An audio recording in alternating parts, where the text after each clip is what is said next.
লক্ষ্য বাংলার উন্নয়ন, বরাদ্দ 1142 কোটি টাকা। মঙ্গলবার বীরভূমে ইলামবাজারে আয়োজিত সরকারি পরিষেবা প্রদান অনুষ্ঠান থেকে ঘোষণা রাজ্যের মুখ্যমন্ত্রী মমতা বন্দ্যোপাধ্যায়।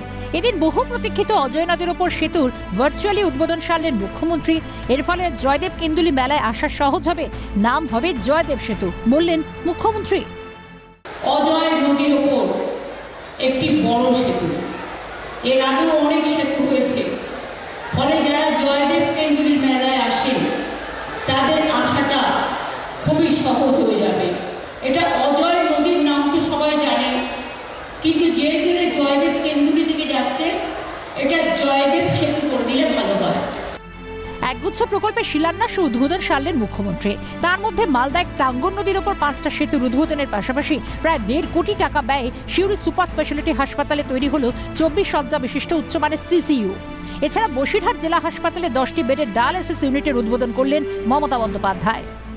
বিশেষ করে মালদায় টাঙ্গন নদীর ওপর 5টি সেতু উদ্বোধন করা হলো, যা মালদা ও দক্ষিণ দিনাজপুরের সংযোগকারী গুরুত্বপূর্ণ গাজল বামনগোলা রাস্তায় টাঙ্গন নদীর ওপর বিভিন্ন খাড়ির ওপর 5টা সেতু করে দেওয়া হয়েছে। সিউড়িতে হাইব্রিড জেলা হাসপাতালে খুব উচ্চমানের হাইব্রিড সিসিইউ তৈরি করা হলো। এছাড়াও ডায়মন্ড হারবারে বসিরহাটে ডায়ালিসিস ইউনিট করা হলো। এখানেও 2 কোটি টাকা খরচ হয়েছে, থ্যাঙ্কস টু ডক্টর সপ্তর্ষি ব্যানার্জি। বীরভূমে ইলামবাজার থেকে ফের কেন্দ্রীয় বঞ্চনার অভিযোগ। মঙ্গলবার প্রশাসনিক সভা থেকে মুখ্যমন্ত্রী বলেন, বাংলার বাড়ি প্রকল্প বন্ধ করে দিয়েছে কেন্দ্রীয় সরকার। তা সত্ত্বেও 45 লক্ষ মাটির বাড়ি পাকা করে দিয়েছে রাজ্য সরকার। আরও 28 লক্ষ বাড়ি পাকা করার প্রতিশ্রুতি।